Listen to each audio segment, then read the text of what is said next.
morning live stream. And by the way, what a great night of fights last night, right? I had already gone over all the fights from last night, talking about Fundora's split decision win against Tim Tszyu, and also some exciting fights from UFC Atlantic City last night.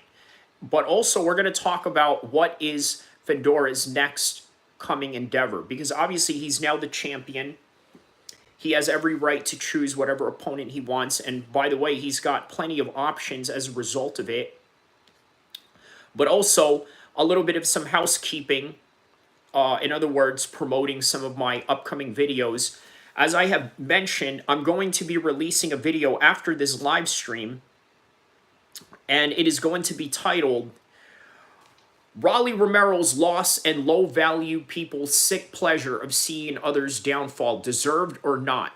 And I think there's some really interesting topics to talk about with that, because obviously this particular live stream is more dedicated towards the championship win of Fundora, but that video is going to be dedicated to the sick pleasure that a lot of people have with seeing Rolly Romero lose. Now, look, it's really important to understand, right, that sometimes a lot of these things are warranted, but at the same time, at what point? And also, I'm going to go into the psychological matters at hand about that particular topic and why people are sort of taking a sick pleasure out of seeing this man downfall. Again, there's a certain level of, how do I say this, fight promotion that comes into play, but there's also a certain level of confidence that a person needs to sort of project in order to win very difficult matchups, right? And again, everybody is different. Everybody has their own different approach to things.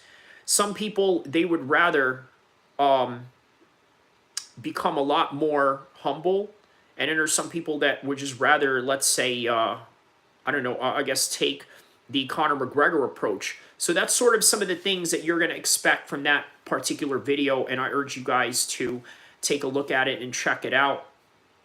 But for now, let's talk about Fundora, right?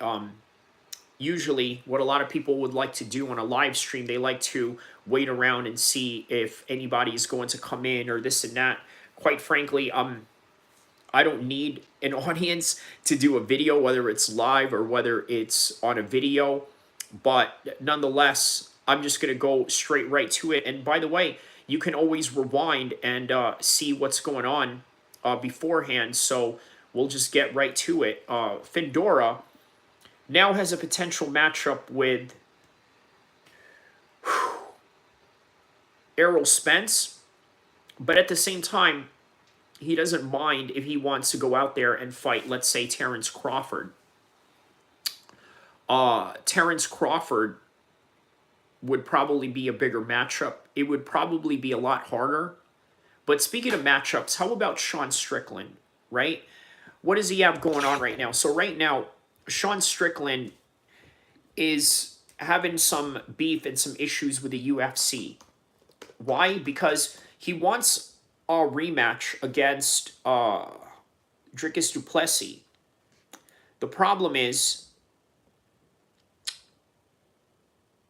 Dricus du Plessis is trying to fight Israel Adesanya. And Israel Adesanya is probably a better matchup for Dricus du Plessis, simply because it's a title fight.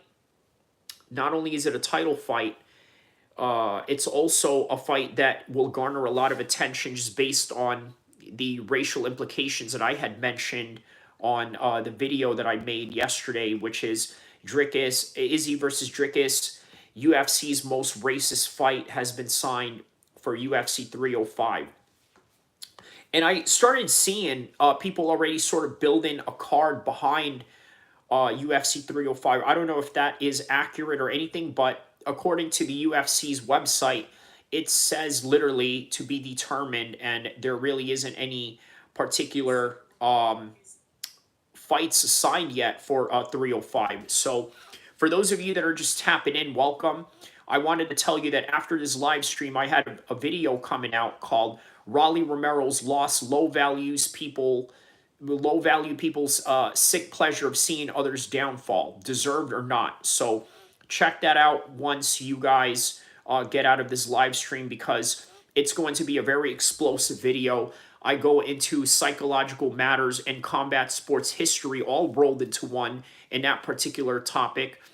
But also, I wanted to talk about some future matchups that we can expect for Fundora, because now the world is his oysters. Fundora has an opportunity to go out there and either take on Errol Spence, which, by the way, could be an easier fight considering that he's coming off of a loss. But again, Errol Spence is not an easy fight for anybody. Not everybody can be Terrence Crawford and make him look like that, right? Terrence Crawford made Errol Spence look like an absolute amateur, but it doesn't mean you're going to be able to do that to him. So that's going to be an interesting topic to talk about, the matchups that he has. Also, let's not forget, Tim Tszyu lost by a split decision, and it was a very close matchup. So as a result, you got to think maybe, just maybe, there is an aspect of deserving rematch that he really should be afforded to. But either way, check out that video with Rolly Romero's Loss and Low Value People that is currently uploading right now. And it is going to be uploaded right after this live stream. So join me on this live stream, and then I'm going to direct you guys to the video premiere of Rolly Romero's Loss and Low Values People's Sick Pleasure of Seeing Others Downfall. So I'm going to continue mentioning that as people are coming in on the live stream, and we're going to talk about why it would be a better matchup for Fundora to take on Terrence Crawford. For one, him taking on Terrence Crawford would be a whole lot better, considering that Terrence Crawford is a bigger name, but also it's a harder matchup. Not only is it a bigger name and a harder matchup, but it would also be a harder matchup for Terrence Crawford, because Terrence Crawford has never fought anybody who's 6'5". So that in and of itself lends itself to an interesting matchup, a very compelling matchup between Fundora and Terrence Crawford. Now, going into Sean Strickland, what can we say about his next coming matchup? They're trying to match him up with Kamaru Usman, a guy that he had already lost to when they were coming up in the 170 division. Now they're going to rematch at 185. If that is, Sean doesn't protest to the moon and basically try to get his title shot against Dricus du Plessis. I think that he may deserve a title shot, but again, I got to be honest with you guys. This is not a business of what is deserved or the competitive architecture. We like to say that that's what it is, but in reality, it's not. And why is it not? Because let's just be honest. Look at the video that I made yesterday with Izzy versus Dricus, the most racist fight the UFC has signed, right? So in other words, that fight is going to be compelling in the storyline. That fight is going to be held in Perth. And obviously, if you're going to hold it in Perth, you got to have some regional significance. And what is a regional significance? It's Israel Adesanya from that part of the world. And how are you going to have a 305 fight without an Australian or New Zealand guy headlining it, such as Israel Adesanya or somebody like Volkanovski, who, by the way, is no longer a champion? So it would only make sense for the UFC to go out there and sign a fight for Dricus du Plessis, a very compelling fight with a history behind it in Perth, Australia. But Sean Strickland would be in a great fight as well with Kamaru Usman. Now, that would be awesome, because obviously they fought at 170. Now they're going to potentially fight at 185, but Sean Strickland is threatening to leave the UFC as a result. So, again, maybe not the best result for Sean Strickland if, let's say, he decides to refuse this matchup. Now, what about Fundora taking on Errol Spence? Is that a good fight too? Yes. But again, it sort of lends itself to the similar fashion here, right? Tim Tszyu won a split decision. just like, I'm sorry, lost a split decision, just like Sean Strickland lost a split decision against Dricus du Plessis. The fight could have gone either way. These two guys, Fundora and Dricus du Plessis, want a big marquee matchup.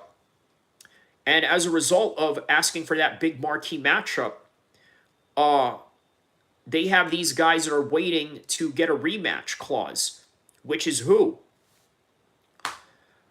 Israel Adesanya may have to sit in the sideline, or the UFC may just want to pull the trigger and give him a title shot against Dricus just because they were originally going to do it in the first place, only for Sean Strickland to spoil the party, right? So this is something that's really important to sort of look at the comparing contrast and the similarities of these two stories involved, right?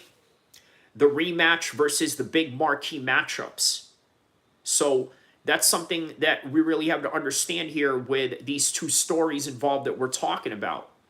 Do you want a rematch that was a close fight from the very beginning, or do you want the high marquee matchup? And Fundora, the world is his oysters. He can choose whichever. Dricus du Plessis also has the world in his oysters, and he can choose whatever as well.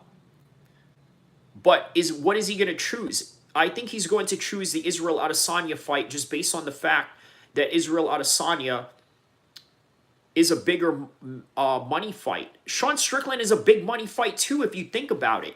Both of these fights are big money fights. But you want to know why the Israel Adesanya and Dricus du Plessis fight is a whole lot bigger?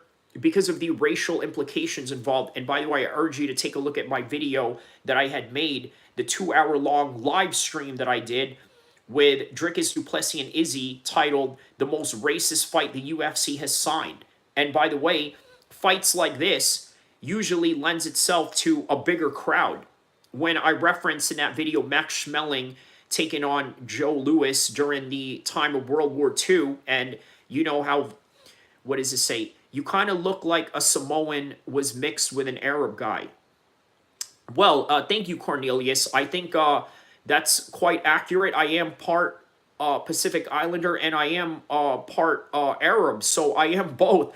So you hit that right on the nail right there. Awesome, awesome. Thank you for you tapping in, and I'm very glad that you're here to join this conversation with me. And by the way, also don't forget to check out my video, Rolly Romero's Loss, Low Value People's Sick Pleasure of Seeing Others Fall, that's uploading right now, that you're going to see right after this live stream. So yeah, and don't forget to like and subscribe as well. So yeah, now what about Fundora taking on Errol Spence or Terrence Crawford? Both of those are big marquee matchups for him, just from the jump, right? Very big marquee matchups. What we have going on with that, though, is that Tim Tszyu really deserves a rematch. Just like what I've been saying with Sean Strickland, does he deserve a rematch? Yes, but we're not in the business of rematches just based on competitive architecture. People want exciting fights that have a compelling storyline or big names that are involved. Now, right now, Tim Tszyu is not really the biggest name, unfortunately, in America or in the world of professional boxing, right? He's not the biggest name right now. He is in Australia. He has a big following over there. But everywhere else in the United States or elsewhere in the world, not so much. Not so much. So, again, that's something that, you know, he has to take into consideration if he thinks he's going to be considered for this rematch. And I don't blame Fundora if he's going to take on Errol Spence or Terrence Crawford. That's a bigger bag right there. Especially considering that after the Errol Spence fight, you got to imagine that the pay for Terrence Crawford and the demand for seeing him fight is probably at a higher scale than it was originally, right? Wouldn't you agree with that? Because prior to the Errol Spence fight, Terrence Crawford was not exactly a big pay-per-view star. And by the way, this is one of the reasons why he sort of had that beef going on with Bob Arum. You see, it's Bob Arum's job to promote him, but at the same time, it's also up to the fighter to promote themselves, right? And by the way, I go into that particular topic in the next video that is being uploaded right now. Raleigh Romero's loss, low value, people's sick pleasure of seeing others' downfall, deserved or not. That video is coming out soon, so hang tight while I do this live with you and join you guys in this particular conversation. So yeah, where was I with Terrence Crawford not really promoting himself? It's your job as a fighter to really promote yourself. If you don't promote yourself, then you only have yourself to blame, because I think too many times a lot of fighters really depend too much on their skills. Now, here's the problem, right? There are many fighters out there that are going to have the same skills as you.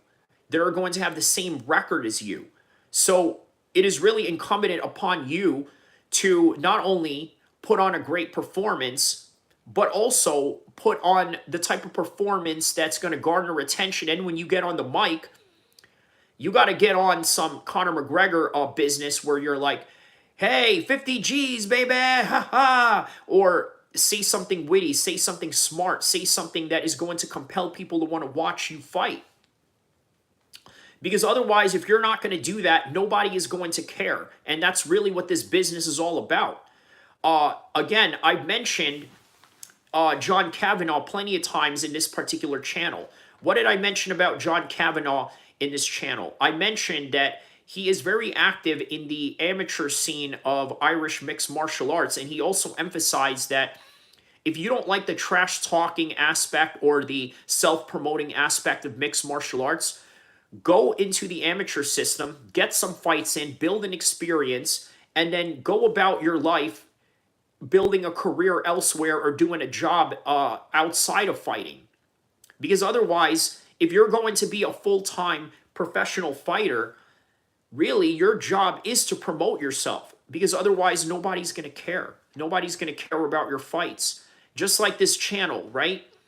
If I didn't go out and compel myself to promote myself on social media, to have a certain titles that are compelling, controversial, or anything like that, nobody's going to care to watch, right? And still, obviously, I'm still a new channel that's popping up, so I have to do what I have to do in order to garner your attention. I have to make shocking titles. I have to act outrageous, not outrageous, but something that isn't out of my personality, but yet is a little bit turned up for you to be interested. In other words, I have to build up your dopamine high in order for you to garner the proper attention that I need to build the channel. And that's what fighters have to do.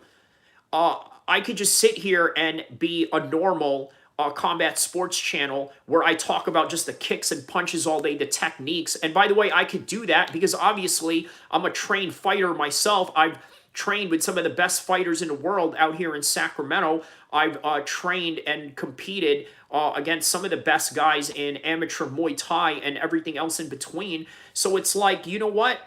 I could talk about the kicks and punches all day, but at the same time, I will do that, but I will also promote myself in a way that will garner attention. Does tearing down the fourth wall help?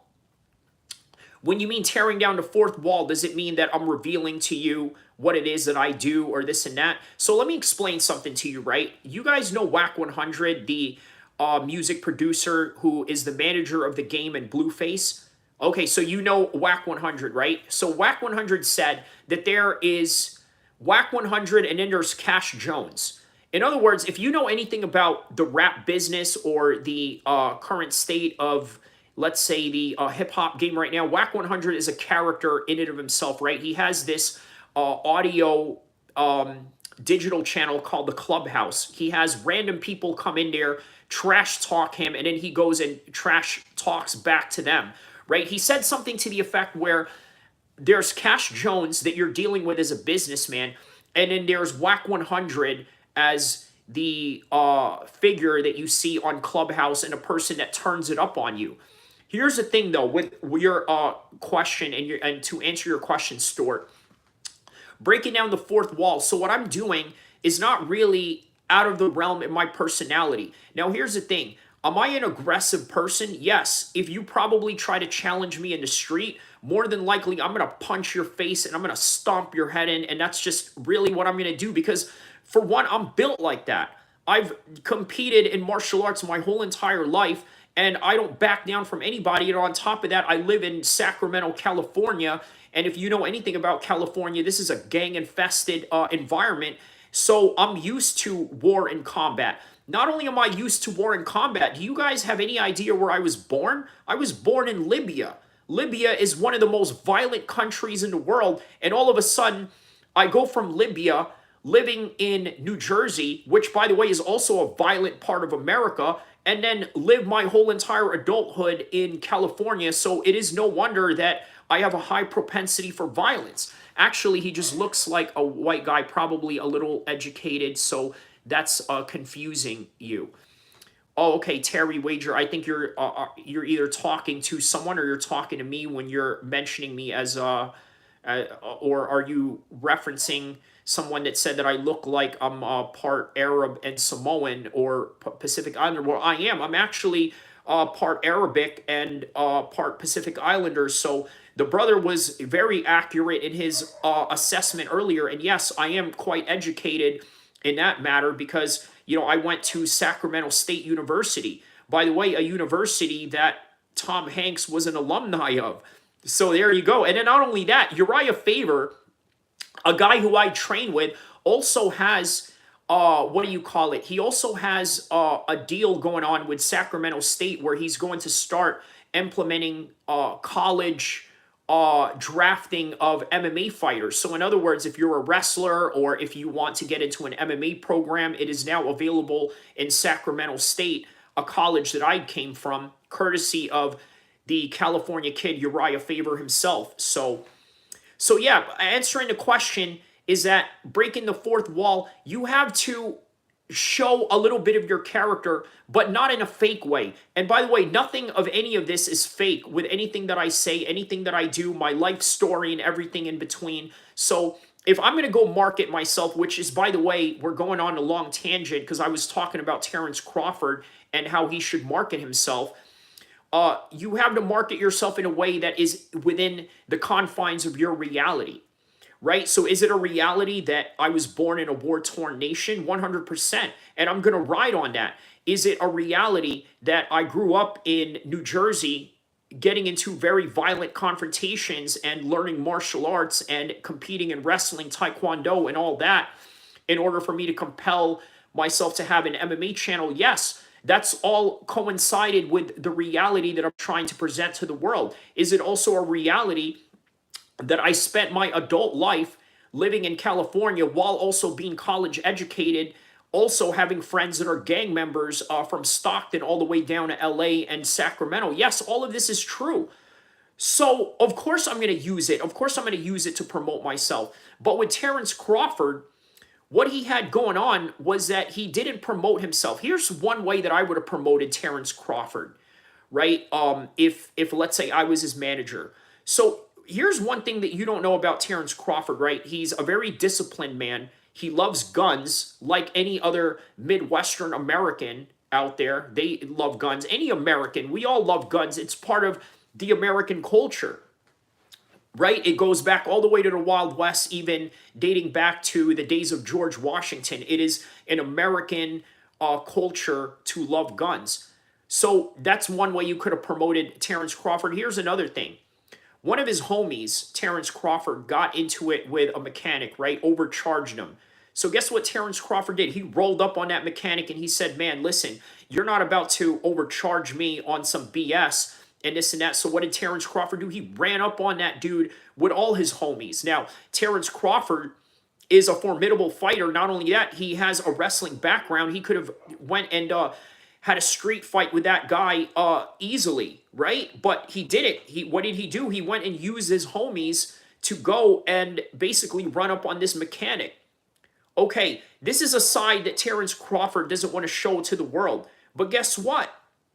If I was his manager, I'd say, hey, Terrence, show this side of you. I know you are a Christian man. You're a man of faith and this and that. But this is also your reality. You know, you are a Nebraska Midwest gangster. And I know that sounds crazy if you know anything about America. Obviously, people think that the only gangsters in America are in California or in New York, New Jersey, or Miami or Florida or this and that. But overall, there's gangsters everywhere in America, and quite frankly, Terrence Crawford is one of them. He could have easily used that to promote himself, but he didn't. Lo and behold, though, at least Terrence Crawford was very true to himself, just like Khabib Nurmagomedov. He was very true to himself. You got to remember something, right? Khabib, when he started his MMA career, a lot of people were very skeptical of how he was going to promote himself. Okay? So, in other words, he wasn't really an attention-seeking type of fighter, which really was a detriment to his career. But here's something that I will tell you. As a Muslim man, I honestly think that God sort of guided the career of Khabib Nurmagomedov. Now, why do I say that? For one, the reason why I say that God guided the career of Khabib Nurmagomedov is because, quite honestly, I think that it was virtually impossible for Khabib to have gotten this type of superstar status that he had it not been for Conor McGregor.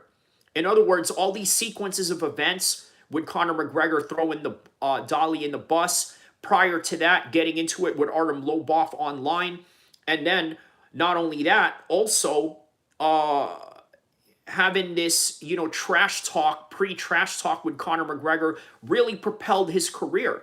Because quite honestly, if it wasn't for Conor McGregor, I don't think a lot of people would have known who Khabib was other than the hardcore MMA fans. Now, going back to 2011 or 12, Khabib, quite honestly, was only known to the hardcore fans.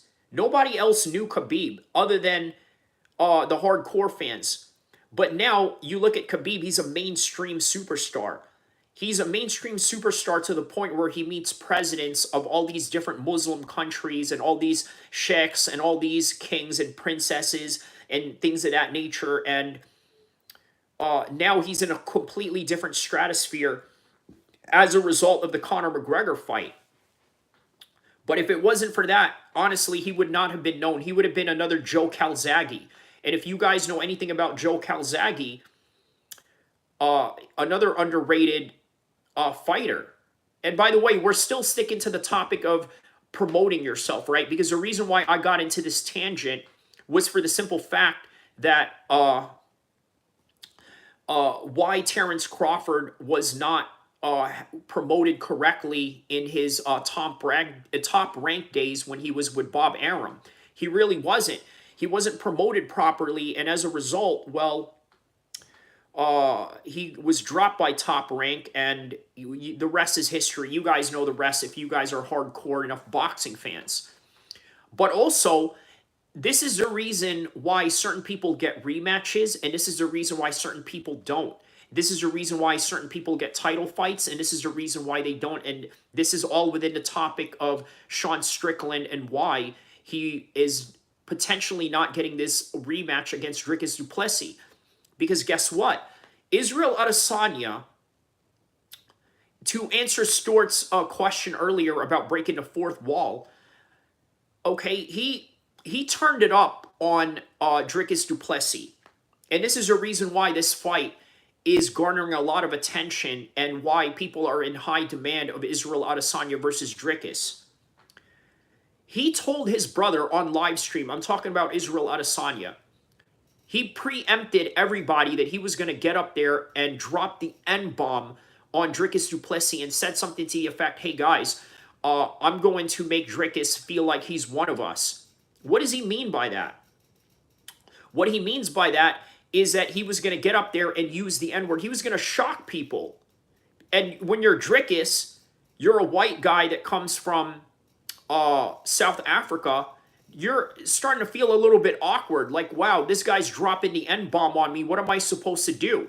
You can't do anything, because if you respond back with an N-bomb, and worse off, an N-bomb with a hard R in the end, you'll get canceled, and you can't win in that. So I think Drickus sort of handled himself quite fine when he said something to the effect of, well, you know, I'm African, but you're no brother of mine. And that right there was bars on bars, right? Great comeback, right? Because what else can you do? This guy's over here trash talking you, telling you that, oh, you're not a real African, or if you did your DNA test. But brilliant on the part of Israel Adesanya, because guess what? Even if he lost against Sean Strickland, they're still considering him for the title fight even after that loss over Sean Strickland, who was the last champion before him. So so this is the power of promotion. And this is something that I think a lot of fighters are missing. But at the same time, here's another aspect that I think is a problem for a lot of fighters.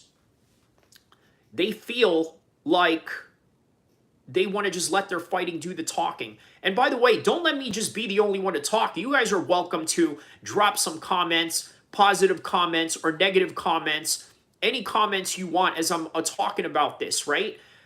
Look, I got to tell you guys, if you drop negative comments, I'm going to fire back at you with fire and brimstone. So please be very careful about how you approach and you talk to me, because I'm not like these other MMA YouTubers that's just going to let you talk to me either way you want. Unlike MMA Guru, right? This guy loves to be tortured by people online. He loves to be called fat. He loves to be abused. He loves it when people make fun of his hair, make fun of who he is. He loves it when people go and dox him.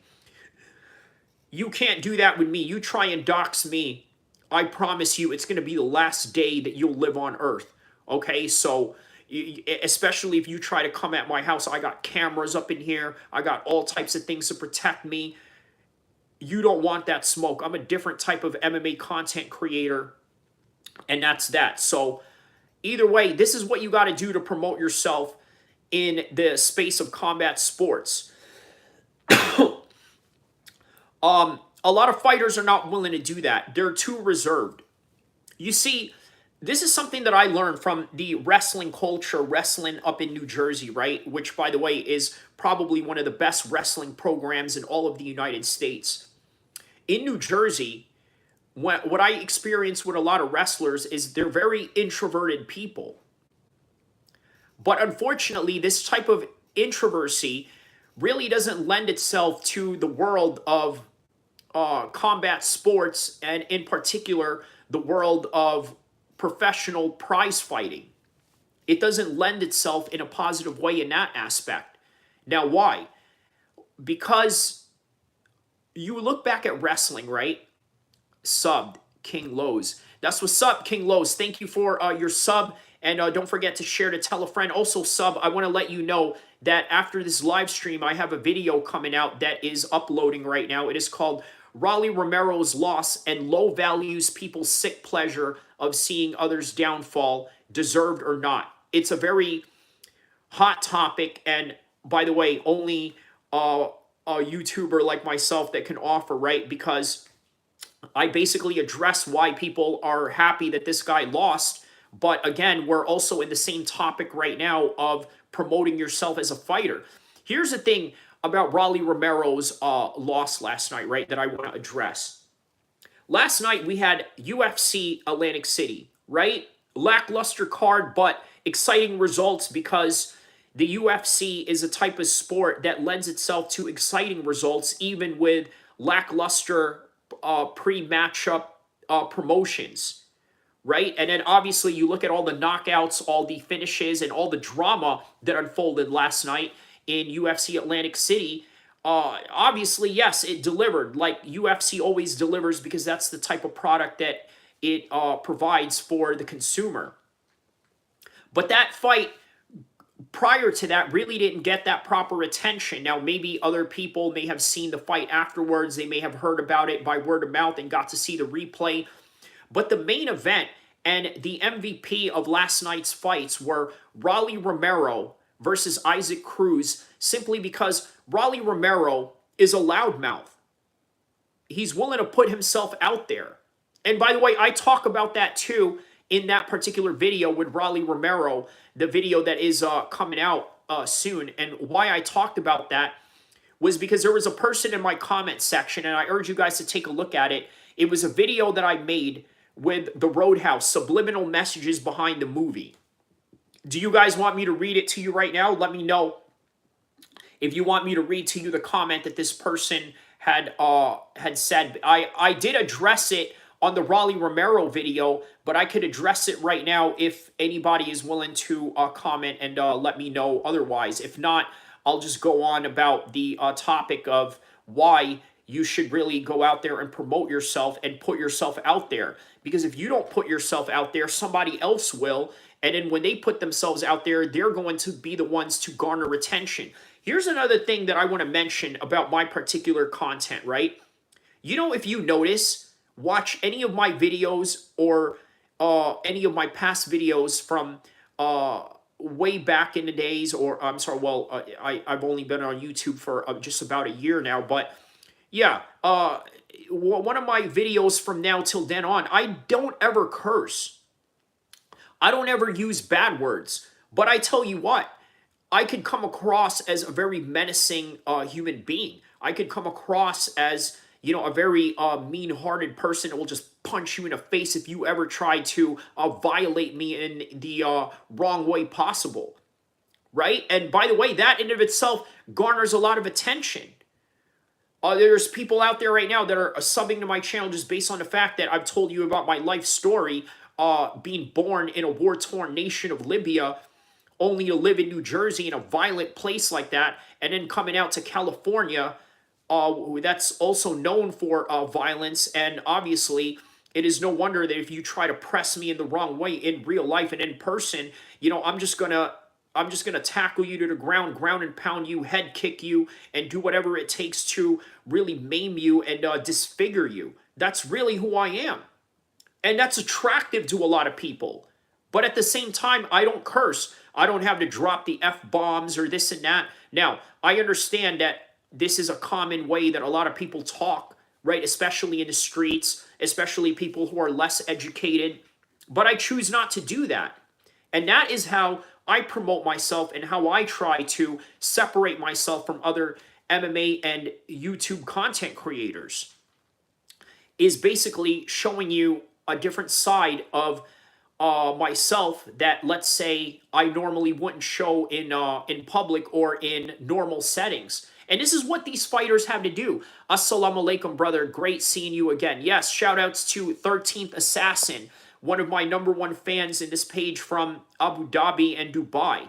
How's the weather out there in Abu Dhabi and Dubai? And by the way, we have about maybe 9 or 10 days left of Ramadan, very close. And I guess that's depending on the moon sighting and when we're going to start Eid. But yeah, I'm very excited for it. Speaking of Eid, obviously this particular content, I had also mentioned that we're going to talk about the countdown to UFC 300. So what's awesome about UFC 300, great week ahead, right? It's going to be Eid, maybe on the Sunday, Tuesday to Wednesday of that week, right? It's going to be Eid. And then on Friday of that particular week, there's a BKFC card where a training partner of mine, Idris Wasi, African-American Muslim brother, is going to fight Jackson on the BKFC card. That's going to be on a Friday. And then obviously Saturday, it's going to be UFC 300 headlined by Alex Potan Pijera versus Jamal Hill. By the way, I urge you guys to take a look at a Jamal Hill video I made as well, where I talk about Jamal Hill's brother snitching on him during this past couple of months. So that's an interesting video. Run the views up on that one if you can help me out. The weather is still good, brother. The heat didn't kick in yet. Who you got on UFC 300, Alex or Poatan? And then he also mentions that also, did you know Alex Pijera is Muslim? So I did know a certain portion of that he is Muslim. And why I'm saying that is because I did see him do a Shahada video, right? There's a video of him taking the Shahada. Now, I'm a little bit skeptical because I got to tell you, when I look at Muslim converts, right, especially out here in the West, many Muslim converts really try their best to live the Salafi lifestyle. And again, I'm not judging El-Kheer in any way, but take a look at Sneeko, for example, right? A new Muslim brother. If you know anything about Sneeko, he's a social media influencer who became a Muslim. Also had that little sparring session with Sean Strickland where Sean Strickland lit him up, but you know, he stood there like a real man and took it like one, and obviously Sean Strickland gave him a whole lot of respect for it, right? So you look at him, he tries very hard to become a Muslim. In other words, he doesn't want to participate in riba, which, by the way, for my non-Muslim audience out there, is charging interest. He's out there trying very hard to not get any new tattoos.